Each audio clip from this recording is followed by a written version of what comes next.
Desde hace más de 25 años, Corporación Ambiental de México entiende la importancia para nuestra sociedad de proporcionar a las nuevas generaciones un futuro sustentable y socialmente responsable.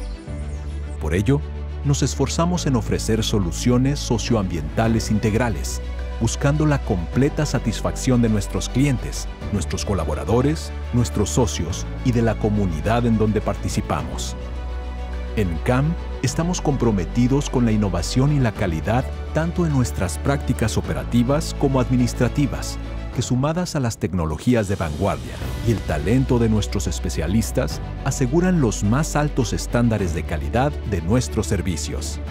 Promovemos ambientes de respeto y profesionalismo que han beneficiado el desarrollo exitoso de más de 5,000 proyectos a lo largo de toda la República Mexicana y en otros países como Guatemala, Costa Rica, Colombia, Bolivia, Ecuador, Perú y Chile. Ejecutamos proyectos de alta complejidad para nuestros clientes en el sector minero, farmacéutico, petroquímico, energético y automotriz, entre otros. Creamos alianzas estratégicas que potencian nuestra capacidad. Por más de 2 décadas, hemos interactuado en proyectos de gran envergadura en sinergia con empresas de talla mundial como Arcadis, Veolia, Geocycle y recientemente Deloitte. Trabajamos bajo los estándares de la norma 17025, avalado por la entidad mexicana de acreditación ACE y con autorizaciones y reconocimientos diversos por parte de Semarnat, Profepa, ASEA y ISN Networld, entre otros. Somos un gran equipo de trabajo, fuertes y confiables, preparados para atender requerimientos y convertirlos en soluciones, de una forma segura, honesta, profesional y vanguardista. Corporación Ambiental de México, más de 25 años trabajando por un medio ambiente sustentable y socialmente responsable. Muy buenos días a todos. Les agradecemos que durante esta sesión su cámara y micrófono permanezcan apagados. Sus preguntas pueden irlas escribiendo en el chat y al finalizar serán contestadas. En nombre de Corporación Ambiental de México, les damos la más cordial bienvenida y agradecemos su asistencia a nuestro seminario online con el tema Modificaciones en autorizaciones para el cambio de uso de suelo en proyectos estratégicos, soluciones ágiles para la expansión y actualización de proyectos. En esta ocasión, nos acompaña el coordinador de impacto y riesgo socioambiental en Corporación Ambiental de México, el biólogo Edgar Daniel Salmerón Carreño, graduado por la Universidad Nacional Autónoma de México. A lo largo de su experiencia, ha cosechado un gran número de exitosos proyectos, en los que se destaca su participación en la impartición del curso y elaboración del Manual de las Buenas Prácticas para el manejo de las sustancias agotadoras de la capa de ozono, en colaboración con organismos internacionales como la Organización Nacional para el Desarrollo Industrial y así dar cumplimiento al compromiso establecido por México en la firma del Protocolo de Montreal. Sin más por el momento, agradecemos su participación y le cedemos el micrófono al biólogo Edgar Daniel Salmerón. Gracias, Karina. Gracias a todos por su asistencia. Me gustaría iniciar esta charla agradeciendo obviamente a Corporación Ambiental de México por la oportunidad de colaborar aquí desde hace un poco más de 3 años. Igualmente a mi director de operaciones, el ingeniero Víctor Hugo Velázquez. Esto es un trabajo conjunto de toda el área de la cual estoy a cargo, la coordinación de impacto y riesgo socioambiental. Actualmente se encuentra colaborando conmigo la bióloga Rocío Serna, la bióloga Silvia Becerril y el ingeniero forestal Pascual Gómez. Y bueno, pues estamos aquí obviamente creando y generando más y más experiencias. Aprovecho también para hacer un pequeño comercial dentro de la coordinación de impacto y riesgo socioambiental, además de los estudios de cambio de uso de suelo.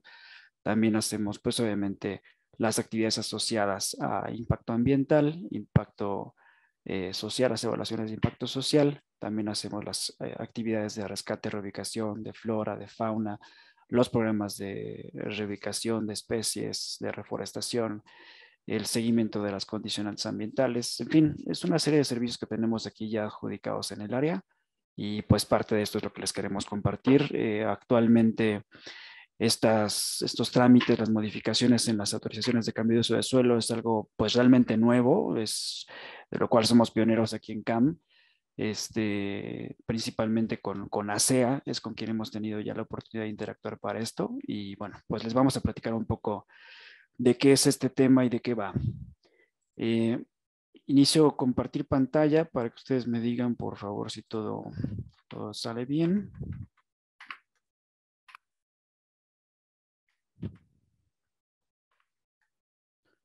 Un minuto.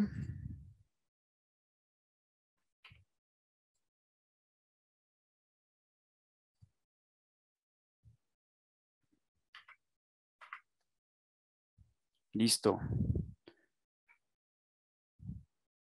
¿Todo bien, Cari? ¿Sí se puede ver la pantalla? Excelente. Perfecto. Bueno, pues ya entrando en la materia, las modificaciones a las autorizaciones de cambio de uso de suelo, pues obviamente el cambio de uso de suelo es algo que se viene gestionando desde hace ya varios años. Hablando específicamente de cambio de uso de suelo, para aquellos que no sepan a qué nos referimos, estamos hablando del uso de suelo forestal. Esto es un trámite que se da a nivel federal con las dos entidades, principalmente es con la Secretaría, con la Semarnat, y a raíz de la creación de la ASEA, los cambios de uso de suelo para todas las actividades que tienen que ver con el sector hidrocarburos se gestionan directamente con la ASEA, la Agencia de Seguridad Industrial y Protección al Medio Ambiente del sector hidrocarburos.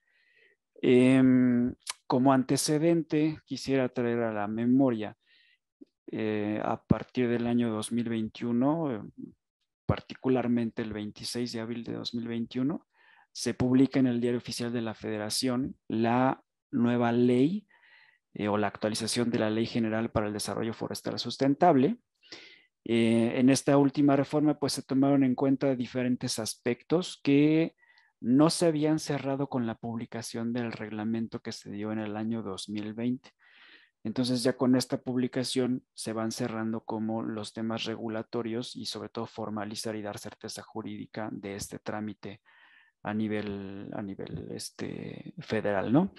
El objetivo de la ley, pues obviamente es regular y fomentar el manejo integral y sustentable de los territorios forestales, la conservación, la protección, restauración, producción, ordenación, cultivo, manejo y aprovechamiento de los ecosistemas forestales del país y sus recursos. Esto es el primer artículo de la ley. Y bueno, particularmente hablando del cambio de uso de suelo, el cambio de uso de suelo viene definido en el artículo 7, en la fracción 6 de la ley, y dice que es la remoción total o parcial de la vegetación forestal de los terrenos forestales, arbolados o de otros terrenos forestales para destinarlos o inducirlos a actividades no forestales. El cambio de uso de suelo se otorga por excepción y pues obviamente es con base en los estudios técnicos justificativos, pero sobre todo se hace mención a que debe de venir la opinión técnica previa del Consejo Estatal Forestal del que se trate o del que corresponda, dependiendo de la entidad. Se otorga con base en 4 preceptos. El primero de ellos es que la biodiversidad de los ecosistemas que resultan afectados se mantenga. También que la erosión de los suelos, la capacidad de almacenamiento de carbono, el deterioro de la calidad del agua o la captación del agua se puedan mitigar con la implementación de las medidas de mitigación o de compensación. Y bueno, la publicación de la ley toma también un elemento muy reciente que se ha considerado en las legislaciones, que es el tema de los pueblos indígenas. Y hace mención de que cuando se trata de terrenos ubicados dentro de territorios indígenas, la autorización se debe de acompañar de medidas de consulta previa, libre, informada, culturalmente adecuada y de buena fe.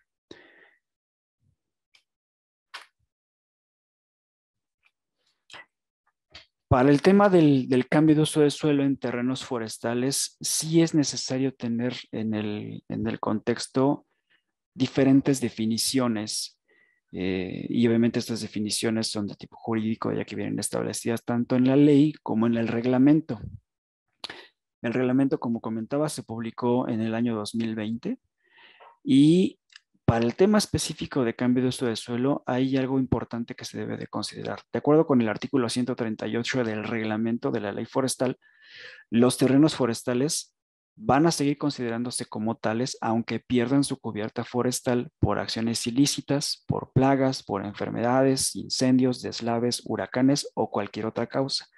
Entonces, prácticamente donde anteriormente era un terreno forestal que actualmente no lo es, se sigue considerando como un terreno forestal. Hace un momento hablaba yo de que las autorizaciones se dan con base en los contenidos de los estudios técnicos justificativos. Los estudios técnicos justificativos el contenido de ellos viene establecido en el artículo 141 del reglamento, son 15 capítulos. Estos 15 capítulos ya se venían arrastrando también desde el reglamento anterior. Sin embargo, hay algunos capítulos que ya no están. De un capítulo hicieron 2. En fin, siguen siendo los mismos 15 capítulos. Pudiera ser que en un momento determinado se haga una comparativa entre cómo fue autorizado un trámite de cambio de uso de suelo y lo que se tiene que cambiar o actualizar, de manera tal que a partir de la información anterior se pueda actualizar y presentar a la autoridad con toda la actualización que debe de corresponder en temas de biodiversidad, de las nuevas especies que hubieran en las nuevas áreas que se está solicitando, en fin. Todo eso es con base en el nuevo reglamento. Entonces, bueno, teniendo esto en cuenta, vamos a hablar específicamente de lo que es un terreno forestal. Un terreno forestal es aquel que se encuentra cubierto de vegetación forestal. ¿Y qué es vegetación forestal? Es la que a su vez se encuentra constituida por plantas, hongos que se desarrollan de forma natural y que forman un ecosistema forestal. ¿Y qué es un ecosistema forestal? Es una unidad funcional de interacción de los recursos forestales con otros recursos y con el ambiente, y que por el tipo de vegetación de que se trata puede identificarse como bosques, como selvas, como manglares, en fin, una serie de ecosistemas que se pueden dar. En este pequeño párrafo vienen a la luz diferentes definiciones que vienen citadas tanto en la ley como en el reglamento. No nada más los que están ahí subrayados, pero hay otros como por ejemplo lo que es un recurso forestal. También viene, por ejemplo, un recurso forestal es uno de los conceptos que ahí viene también. Todo esto es importante que lo tengamos en cuenta cuando vamos a hacer la modificación de la autorización. Y en este pequeño mapa mental trato de arrastrar o de ilustrar estos 3 conceptos: terreno forestal, vegetación forestal, ecosistema forestal. Hablando específicamente de que los terrenos que van a ser sujetos por definición a la autorización en materia de cambio de uso de suelo son los terrenos forestales arbolados o otros tipos de terrenos forestales o otros terrenos forestales. Dentro de la legislación también se habla de otras definiciones que son los terrenos diversos a los forestales y los terrenos preferentemente forestales. Estos dos como tal no se menciona que sean sujetos a autorización de cambio de uso de suelo. Hablábamos de que el terreno forestal está cubierto de vegetación forestal. Un tipo de vegetación forestal es la vegetación secundaria nativa, aquella que se da de forma espontánea, cuando se ha reemplazado la capa clímax o la capa primaria de vegetación y empieza a surgir vegetación secundaria o desespeciación secundaria, también se considera vegetación forestal. Y dentro de los ecosistemas forestales, bueno, los ecosistemas forestales se clasifican así dependiendo del clima en donde se estén desarrollando. Entonces, de manera tal que en los climas que son de tipo tropical tenemos selvas, y las selvas tienen estos 3 tipos de vegetación principales, que son la selva, el manglar y los palmares. Así también en los climas que son de tipo templado tenemos a los bosques y todos sus subtipos. Y para los climas que son áridos o semiáridos, que principalmente se dan en las zonas arriba del trópico, ahí tenemos lo que son matorrales, selvas bajas espinosas, chaparrales, e inclusive también se le puede considerar a la vegetación de zonas áridas y semiáridas cualquier tipo de vegetación arbórea o arbustiva que crezca de manera espontánea dentro de estos climas. Entonces, pues prácticamente casi cualquier tipo de vegetación está considerado como tipo forestal. Es importante que cuando se haga la validación se tomen en cuenta los criterios que he mencionado para que se pueda distinguir de cuándo se requiere o cuándo no se requiere tramitar un cambio de uso de suelo. Y bueno, entrando ya específicamente en la materia de las modificaciones en la autorización de cambio de uso de suelo en terrenos forestales, estas se llevan a cabo, o bueno, lo primero que se tiene que hacer, como comentaba, es determinar si la vegetación que está existiendo en el área o en el área de interés es de tipo forestal. Y por ende, si el terreno al que le da sustento es un terreno forestal. Retomando, esta vegetación que se encuentra en el área debe de tener las características establecidas en el artículo 7 de la Ley General para el Desarrollo Forestal Sustentable. Las modificaciones en la autorización es algo reciente, es algo que salió publicado con, obviamente, la publicación de la ley. Está establecido o viene fundamentado en el artículo 95 de la ley, y ahí nos dice que la Secretaría puede autorizar las modificaciones de una autorización de cambio de uso de suelo en terrenos forestales o bien ampliar el plazo de ejecución. Esto obviamente tiene que venir a solicitud del interesado y en los términos que establezca el reglamento. Al respecto, el reglamento nos dice que debe de solicitarse ante la Secretaría o ante la SEA la solicitud en el formato que para tal efecto se expida. Actualmente todavía no hay un formato ni en la Comisión Nacional para la Mejora Regulatoria, ni en los trámites de la SEA o de la Semarnat. Sin embargo, se hace por medio de un escrito libre y sí debe de contener todo esto que se menciona en este artículo. Es decir, ¿qué es la modificación? ¿Por qué lo estás queriendo hacer o por qué necesitas hacer esta modificación a la autorización? Y la documentación técnica y legal que sustenta tu petición.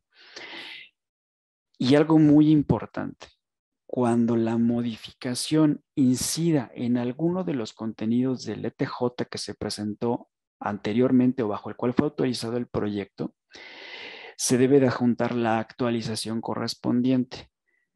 Este punto, este segundo párrafo es un tanto delicado, por las siguientes razones. En este momento no hay una guía como lo hay para los otros trámites en materia de cambio de uso de suelo, por ejemplo, o la guía actualizada con base en el nuevo reglamento.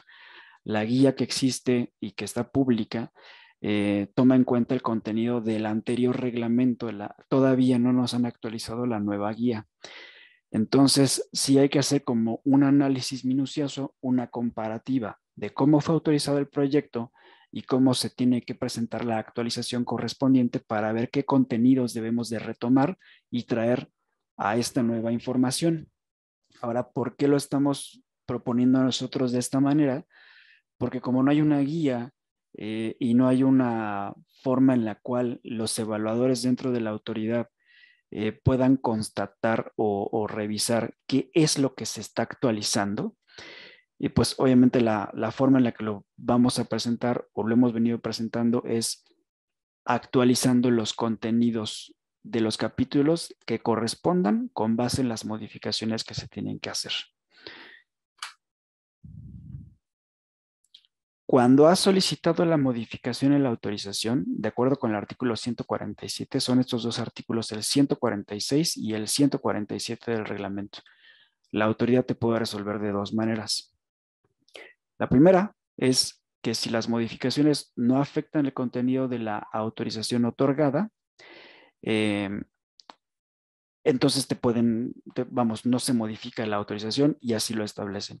Y la segunda es, pues la autorización requiere de ser modificada y se imponen nuevas condiciones a la ejecución del cambio de uso de suelo. En este inter se puede dar que la autoridad solicite información adicional cuando hayas presentado la solicitud de modificación. Y entonces se subsana este requerimiento, la autoridad nuevamente lo toma para continuar con el proceso de evaluación y a su vez pues ya pueda llegar a resolver en términos del artículo 147. Ahora, el por qué se requiera una modificación de la autorización o un nuevo estudio técnico justificativo es una línea muy delgada que realmente no hay algo o no hay alguna indicación, alguna directriz que te diga cuándo es una modificación de una autorización o cuándo es una nueva solicitud de autorización. Se considera que las modificaciones a las autorizaciones se pueden dar cuando no hay los cambios no representan algo importante a la autorización previa. Dígase en términos de superficie, dígase en afectaciones a la vegetación que se está pretendiendo incorporar a la autorización. Cuando ya la superficie o los cambios son muy drásticos, la autoridad puede resolver que no aplica la modificación y entonces tienes que presentar un nuevo estudio técnico justificativo. Ahorita vamos a hablar de por qué son las ventajas o la utilidad de las modificaciones a la autorización. Espero no estarlos resolviendo con estos términos, pero sí hay que ser muy claros en cuanto a lo que queremos perseguir y el trámite que en este caso está aplicando. El trámite es modificación a la autorización, cambio de uso de suelo.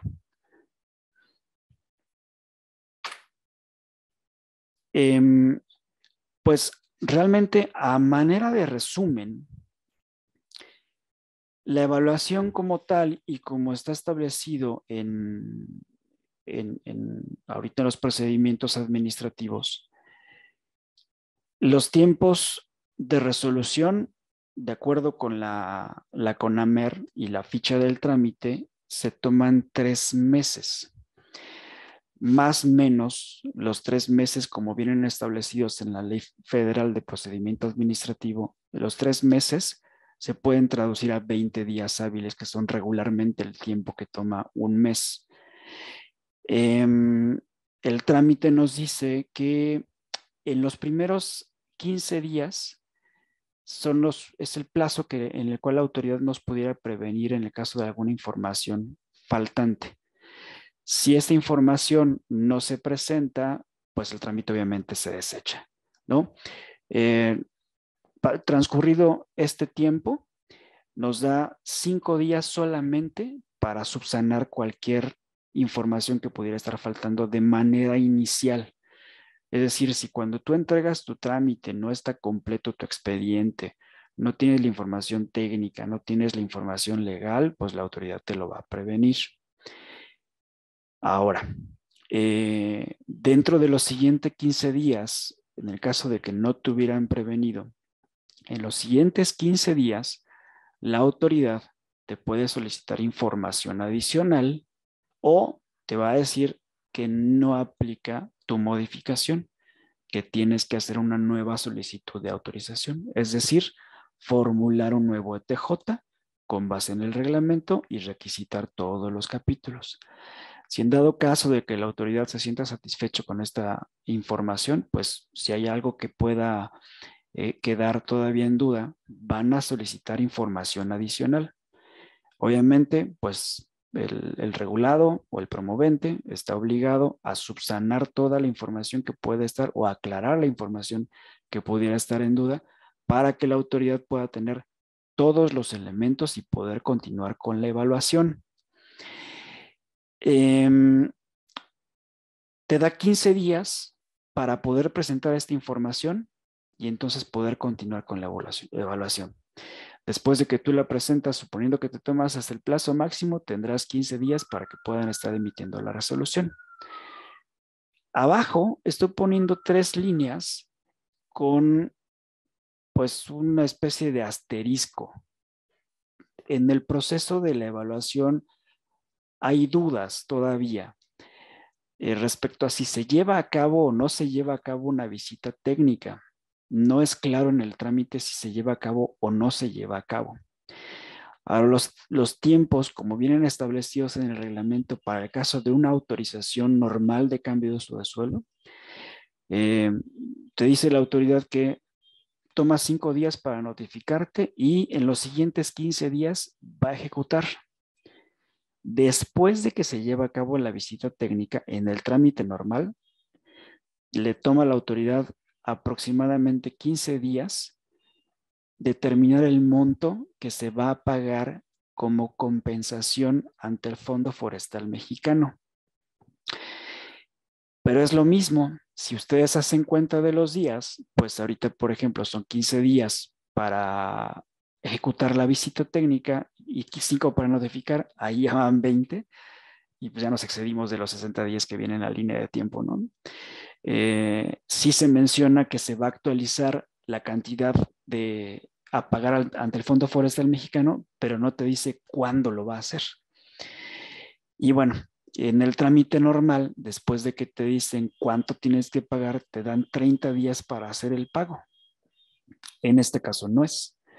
En este caso tampoco hay mucha claridad de cuánto tiempo te va a dar la autoridad para que lo puedas llevar a cabo. Realmente en el proceso de la evaluación se están mezclando plazos y de alguna manera términos tanto de la Ley Federal de Procedimiento Administrativo como de la Ley Forestal, Ley General para el Desarrollo Forestal Sustentable y del reglamento. Se está haciendo una mezcla, pero la intención obviamente es que el trámite de la modificación de la autorización sea lo menos complicado posible o que pueda representar una ventaja para quienes ya cuentan con una autorización, lejos de una complicación. Esta es la idea general de las modificaciones a la cambio de uso de suelo. Y bueno, pues resumiendo estos 3 puntos, como comentaba hace un momento, las ventajas de la modificación es que el tiempo de resolución puede ser más corto, dado que no se va tan largo por los diferentes pasos que hay que seguir. El asterisco que pongo ahí es justamente retomando lo que acabo de mencionar, ¿no? Los tiempos, sí hay tiempos claros en ciertos pasos, pero hay pasos que todavía no están muy bien definidos.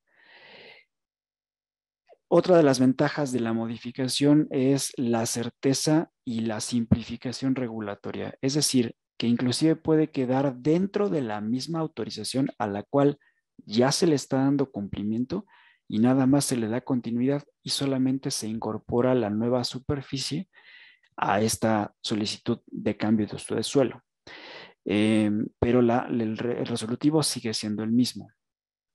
En un momento determinado de que la autoridad vuelva a expedir nuevos términos y condiciones para la autorización, pues ya será con base en las actualizaciones que se hubieran presentado. Otra de las ventajas que tiene este trámite es los costos de la evaluación.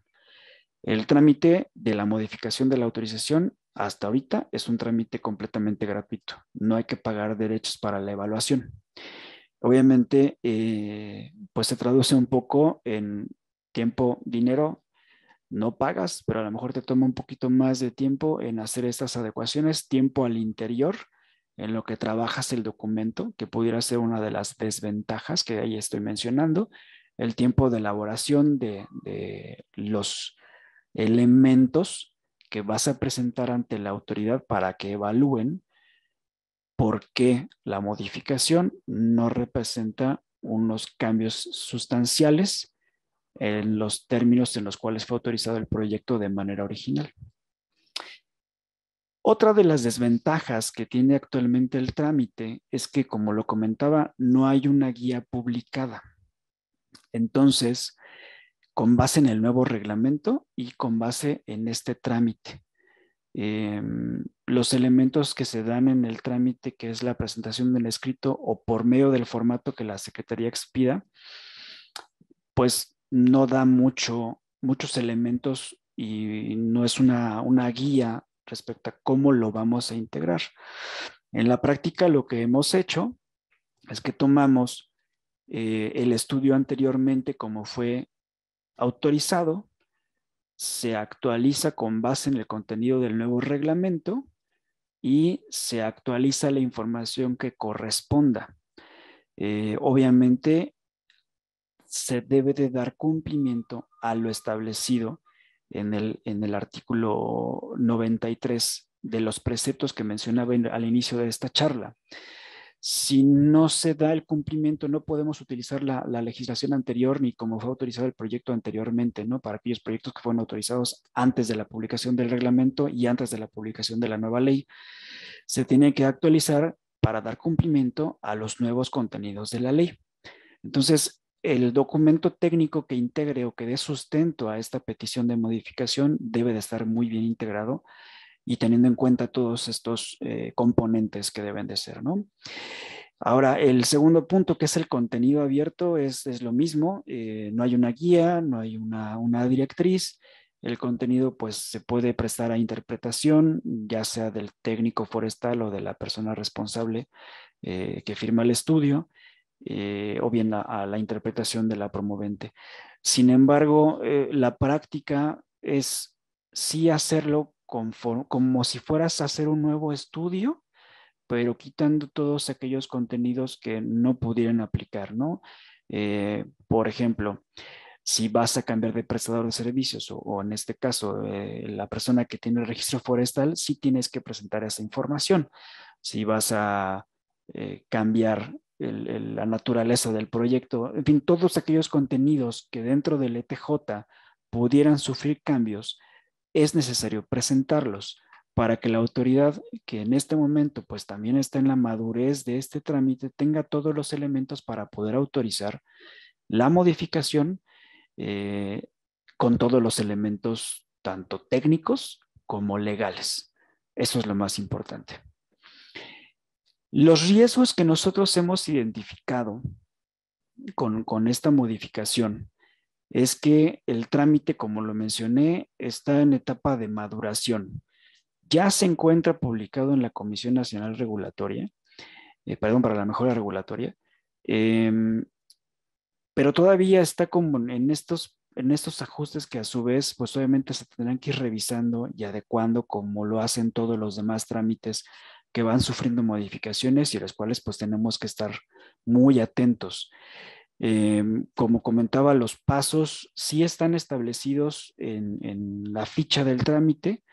Hay otros pasos que vienen no en la ficha, pero sí en el reglamento, y hay otros tantos de los cuales todavía tenemos duda de cómo se van a llevar a cabo por parte de la autoridad, la determinación del pago, la visita técnica, el plazo para presentar el pago, que son los que de manera rápida pudiéramos identificar y pues obviamente se encuentran todavía en proceso de evaluación.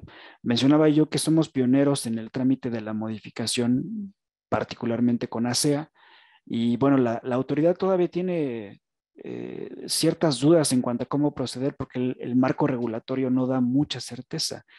Esto es un trabajo conjunto que se da con autoridades y con el consultor y obviamente con los regulados o los promoventes, de manera que todos estemos lo más contento posible y sobre todo con la certeza jurídica que nos puede dar para protección de todos. El último punto habla de esto justamente. Un riesgo es que ahorita, tanto en el reglamento como en la ley, no están muy claros los pasos. Todo es a raíz de extraer lo que viene mencionado tanto en la Ley Federal de Procedimiento Administrativo como lo que viene mencionado en el reglamento y en la ley que sufrieron modificaciones recientemente. Pero específicamente el contenido de la modificación no está establecido. el contenido y los pasos para cómo se va a dar, o vamos, si la certeza de cada uno de estos pasos tampoco está contenido dentro del reglamento y dentro de la ley. Entonces, definitivamente es un trámite que está en desarrollo, está en proceso de evaluación y de mejora, pero aún en este momento sí representa muchas ventajas para las autorizaciones que ya se tienen y cuyos cambios pudieran no ser tan importantes o tan necesarios de que se integre un nuevo ETJ. Los proyectos que usan mucho este trámite, pues generalmente son proyectos que requieren grandes extensiones de tierra. Dígase, por ejemplo, proyectos de minería, proyectos de energías alternativas como proyectos eólicos o proyectos de energía solar.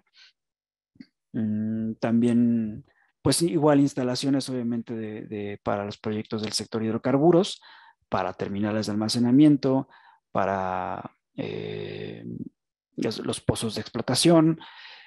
Si el tema del cambio de uso de suelo, para todos aquellos que lo conocen, es un tanto celoso y debe de ser como muy preciso en dónde se ubican las obras, las coordenadas, y no te puedes salir de esas coordenadas como fueron autorizadas.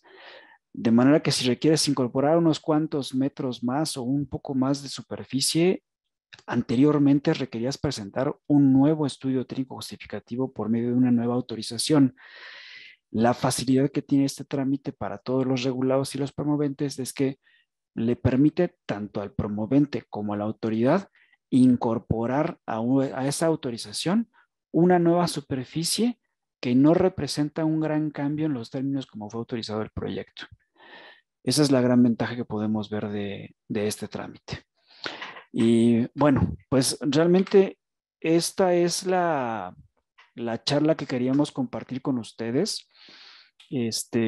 Agradezco nuevamente la atención de todos y bueno, pues estamos aquí para servirles.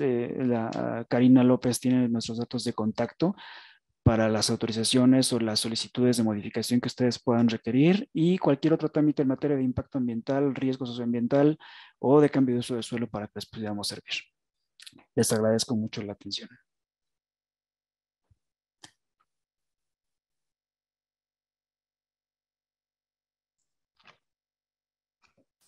Muchísimas gracias, biólogo, por su presentación. Vamos a dar espacio a responder algunas de las preguntas que nos compartieron los asistentes. Claro que sí. Vamos a tratar de responder las que tenemos. En el chat pueden ya encontrar el correo al cual pueden solicitar mayores informes e información sobre este webinar. Muchas gracias. Si me ayudan a dar lectura, Cari, por favor. Claro que sí. La primera pregunta sería, ¿cómo se define el área forestal? ¿Es lo mismo que un terreno ejidal donde se está cultivando maíz, por ejemplo? Bueno, hay terrenos que no son forestales y hay terrenos que son forestales. Lo comentaba yo en un inicio, los terrenos forestales están definidos por una vegetación de tipo forestal. Hay que revisar las definiciones que vienen en la ley y en el reglamento, de manera que pudiéramos definir si es una vegetación forestal, por lo tanto será un terreno forestal y por lo tanto estará sujeto a cambio de uso de suelo. En el caso de los cultivos, no son terrenos forestales, ¿no? El tema de si son terrenos ejidales o de propiedad privada, se desliga completamente el tema del régimen de la propiedad con respecto al uso o vocación natural del suelo. Espero con esto haber respondido a la pregunta.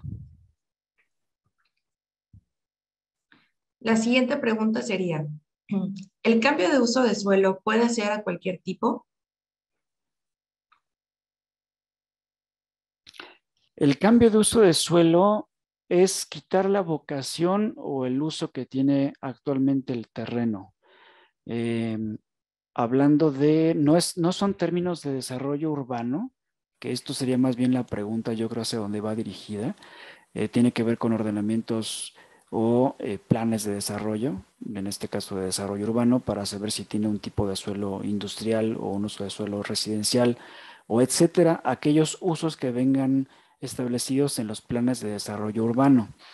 Este es un trámite de jurisdicción federal, por ser toda la materia forestal es de tipo federal. Los otros usos de suelo se dan más a nivel municipal o a nivel local.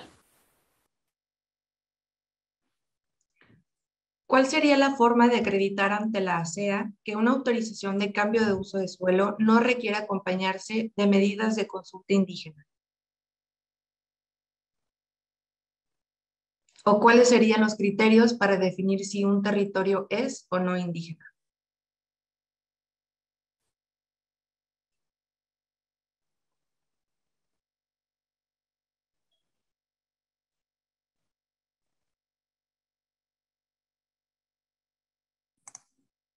Creo que tiene apagado el micrófono, pero Disculpe, gracias. Actualmente el INPI, el Instituto Nacional de los Pueblos Indígenas, es quien tiene registro de todos los pueblos que tienen presencia indígena. Si es el caso, el proyecto o la ubicación donde se va a desarrollar un proyecto, hay que revisar la ubicación de estos pueblos con presencia indígena y entonces sí se tendrá que hacer la consulta de manera como le indica los lineamientos del INPI.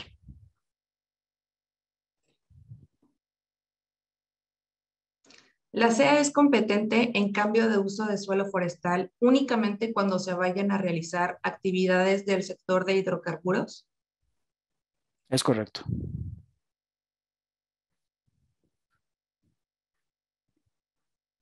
El dictamen técnico forestal es suficiente para demostrar al Semarnat que un predio no es terreno forestal. El dictamen técnico forestal es todo un tema. Anteriormente, como no había esta figura de modificación, el dictamen técnico fungía como un elemento técnico para dar el sustento de por qué se requería o no se requería el cambio de uso de suelo. El dictamen técnico forestal muchas de las veces se ocupa para demostrar a la autoridad que ahí no se requiere hacer cambio de uso de suelo debido a que no hay elementos que se puedan determinar como o caracterizar como terrenos forestales. Esa es la funcionalidad del dictamen técnico forestal.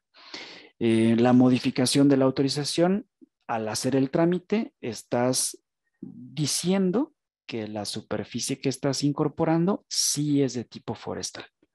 Esa sería la diferencia entre el dictamen y las modificaciones. ¿Aún existe el cambio de uso de suelo que daba aplicar un permiso por cada órgano de gobierno? No la escuché otra vez, ¿cómo? ¿Aún existe el cambio de uso de suelo que deba aplicar un permiso por cada órgano de gobierno?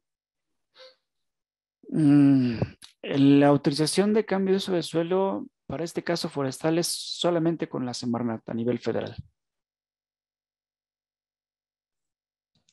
¿Existe algún elemento alineado al Acuerdo de Escazú que sea limitante para la autorización de los cambios de uso de suelo?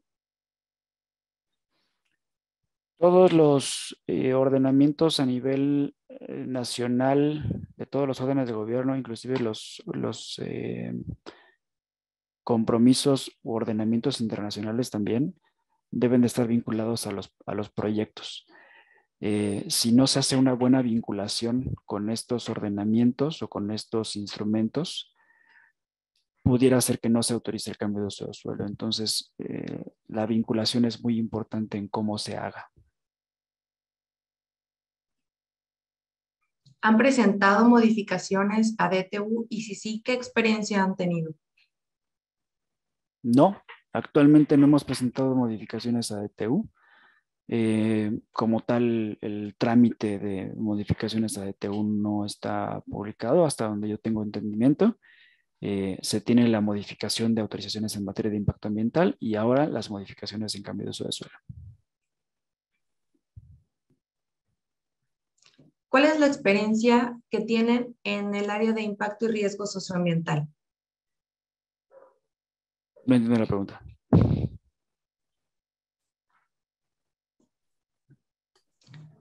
La experiencia con la que cuentan en ese sector. Bueno, en CAM tenemos más de 25 años en el mercado. Somos una consultoría nacional con presencia en México desde hace 25 años. El tema de impacto ambiental, pues prácticamente desde que inició la empresa se viene gestionando. En algunos sistemas municipales de protección civil se emiten dictámenes de riesgo en materia de cambio de uso de suelo para trámites de cambio de uso de suelo. Sin embargo, resultan ineficientes por el poco conocimiento del personal técnico en materia de uso de suelo. ¿Qué aspectos deben considerarse, además de la valoración del riesgo en zonas forestales? Bueno, como mencionaba hace un momento, hay diferentes trámites de cambio de uso de suelo. Creo que por ahí va la pregunta que hicieron hace rato. Los órdenes de gobierno, dependiendo de su competencia, es el cambio de uso de suelo o cómo van a definir el cambio de uso de suelo. Si hablamos de un cambio de uso de suelo a nivel uso de suelo urbano o con base en planes de desarrollo urbano, será una cuestión totalmente municipal. En este caso, es un trámite de cambio de uso de suelo forestal que es de competencia meramente federal. El tema de protección civil es algo que se ve a nivel municipal completamente.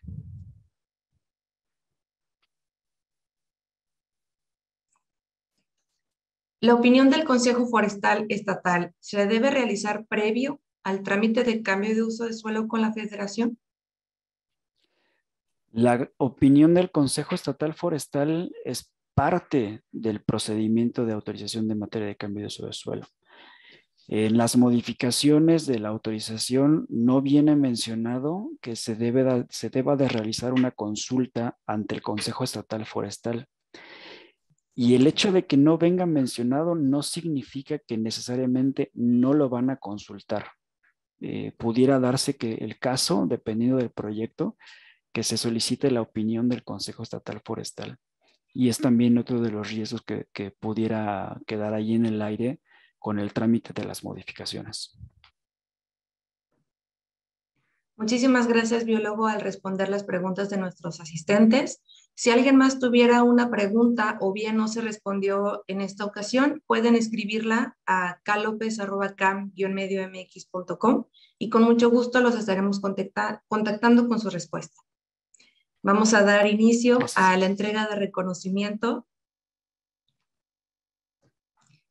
En nombre de Corporación Ambiental de México, se otorga el presente reconocimiento a Edgar Daniel Salmerón Carreño, nuestro coordinador de Impacto y Riesgo Socioambiental, por haber participado como ponente en el seminario online con el tema Modificaciones en autorizaciones para el cambio de uso de suelo en proyectos estratégicos, soluciones ágiles para la expansión y actualización de proyectos. Muchísimas gracias por su presentación. Muchas gracias.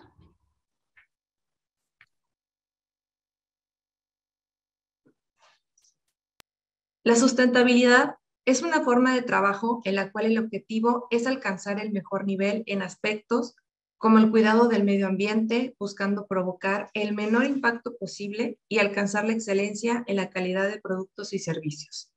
En esta ocasión, contamos con la participación especial del licenciado Jorge Pedrosa, quien nos comentará sobre la iniciativa Low Carbon Business Action en México.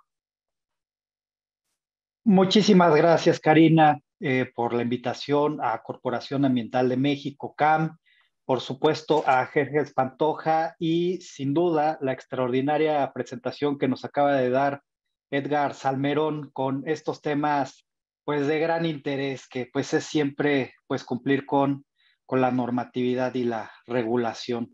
Y bueno, pues como bien lo señalaba Karina, los temas ambientales pues es una principal preocupación en todas las empresas mexicanas. Es por eso que se ha lanzado esta iniciativa que se llama Low Carbon Business Action México. Esta es una iniciativa impulsada por la Unión Europea. En México, esta iniciativa se lanzó en 2017 y ahora en 2021 llega pues en un programa totalmente renovado, el cual busca involucrar a las empresas mexicanas con la tecnología, la innovación que tienen las empresas de la Unión Europea con componentes importantes en temas de sustentabilidad, reducción de emisiones y fomentar una economía circular.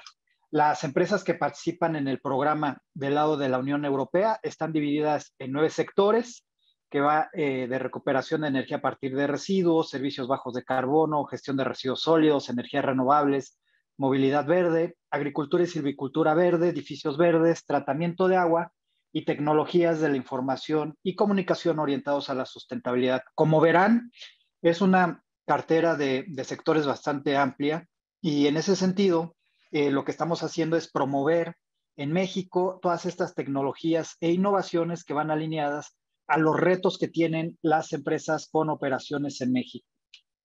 ¿Cómo funciona la plataforma? Bueno, la empresa mexicana se registra en la plataforma Low Carbon Business Action México, completa su perfil, agenda reuniones 1 a 1, asiste a eventos virtuales que nosotros llevamos a cabo de forma mensual y con todo esto identifican acuerdos comerciales de alto potencial con las empresas de la Unión Europea. Con esto, ya una vez que la empresa mexicana identifica a la empresa de la Unión Europea, se le invita a firmar un entendimiento comercial, el cual no tiene costo ni tampoco le obliga legalmente, pero sí activa que la Unión Europea evalúa el tipo de asistencia técnica que le puede dar al proyecto y a la empresa mexicana para que posteriormente la empresa mexicana decida si quiere contratar o no a la empresa de la Unión Europea. Entonces, actualmente contamos con poco menos de 300 empresas de la Unión Europea en los 9 sectores que comentaba.